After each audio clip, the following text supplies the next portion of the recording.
Bienvenidos a FNA Te Enseña Podcast. Hoy hablaremos sobre el ahorro en las personas informales en compañía de Francisco Javier del Fondo Nacional del Ahorro. Bienvenido, Francisco, ¿cómo estás? Daniela, buenas tardes. Gracias por esta invitación a este podcast en el cual pues vamos a contarles a todos los independientes y personas informales del país cómo ahorrar y cómo poder tener vivienda propia con el Fondo Nacional del Ahorro. Perfecto, Francisco. Empezaremos resolviendo algunas dudas que tienen la mayoría de las personas informales. Entonces vamos a tener una serie de preguntas. Francisco nos va a ayudar a resolverlas. La primera es ¿qué significa o quiénes están dentro de la definición de personas informales en Colombia?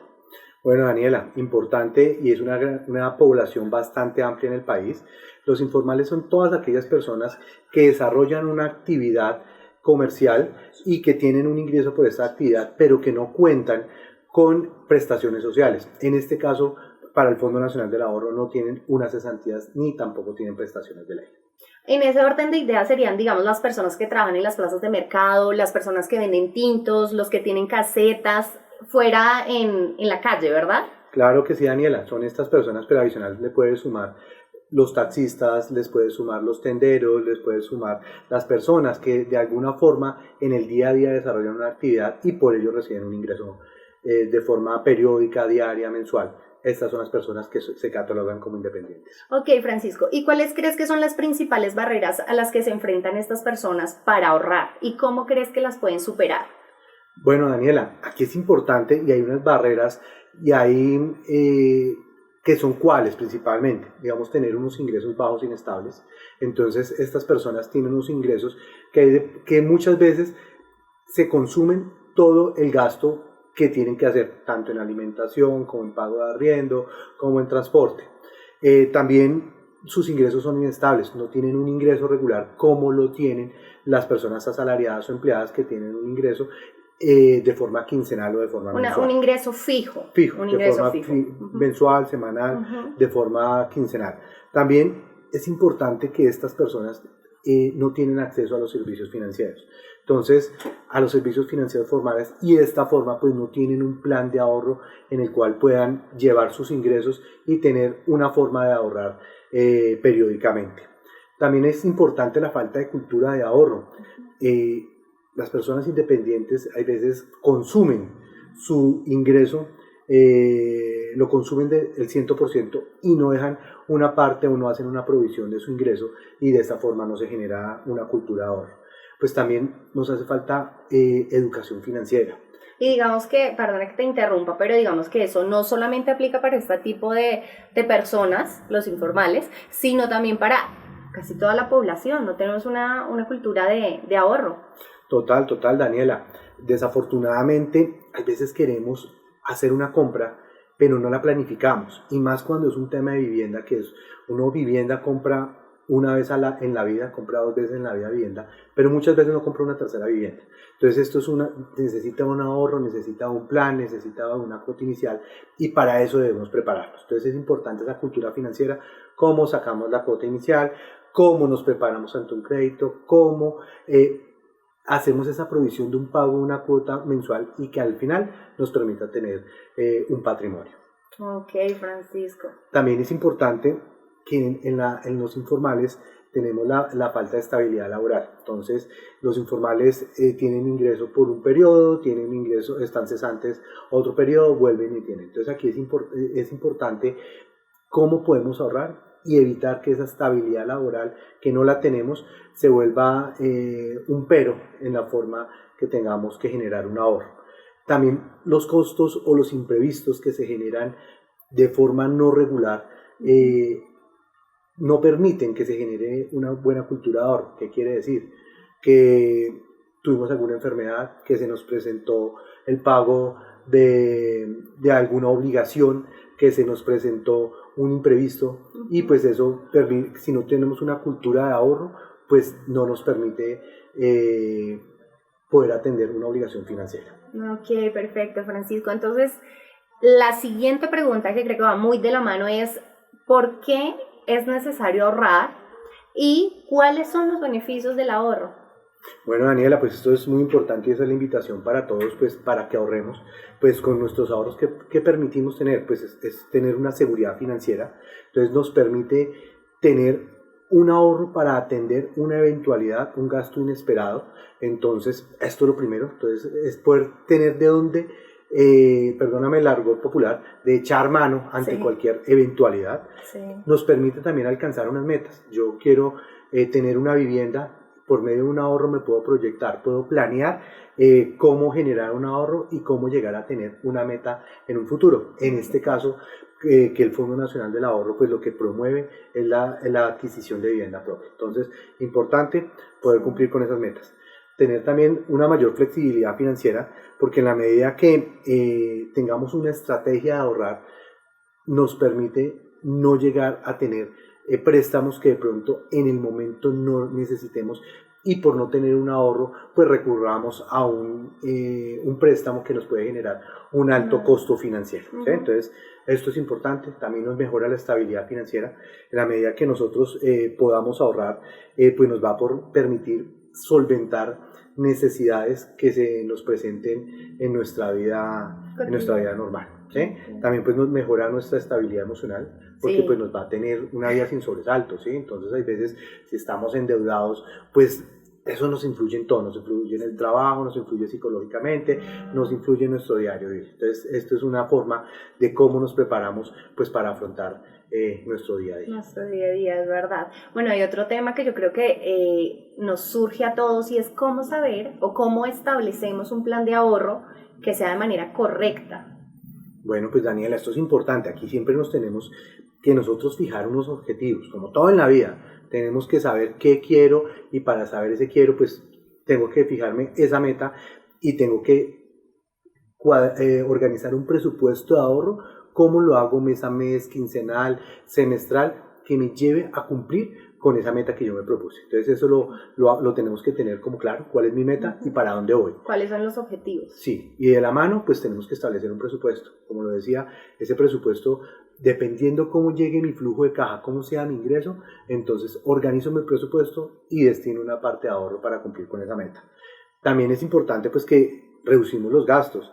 ¿Sí? Esto es importante porque en la medida que nosotros ahorremos, pues vamos a evitar gastos que son innecesarios. ¿Sí? Si yo tengo una meta planeada, a veces ustedes han escuchado de los gastos hormiga. Sí, los gastos hormiga todo el tiempo, el cafecito, el antojo innecesario, esos son, y todos los tenemos, todos tenemos nuestros gastos hormiga, y también hay que ponerlos en nuestros gastos fijos, para que no tengamos un faltante de dinero o una fuga de dinero.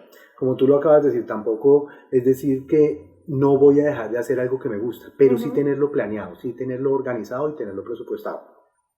Entonces, de esa forma, si tenemos todo muy bien organizado, muy bien presupuestado, pues vamos a tener una capacidad de ahorro y vamos a poder cumplir nuestras metas. También es importante aquí que pues automaticemos nuestros ahorros. Hoy con la tecnología cada vez hay más aplicaciones, cada vez hay más formas de ahorrar que nos van a permitir no solo generar el ahorro, sino también controlar el gasto. Entonces, en la medida en que yo tenga un ahorro, controlo un gasto y tenga un ingreso, pues puedo llegar a cumplir unas metas. Okay. Bueno, Francisco, la siguiente pregunta sería, ¿cómo podemos evaluar si estamos ahorrando lo suficiente para alcanzar nuestra meta financiera? ¿Y cómo podemos ajustar nuestro plan de ahorro según nuestros como gastos cambiantes? Ok, pues aquí es importante que revisemos nuestro objetivo de ahorro, ¿sí? Ya como nos pusimos una meta, ¿estamos cumpliendo con ese objetivo? ¿Por qué no lo estamos cumpliendo?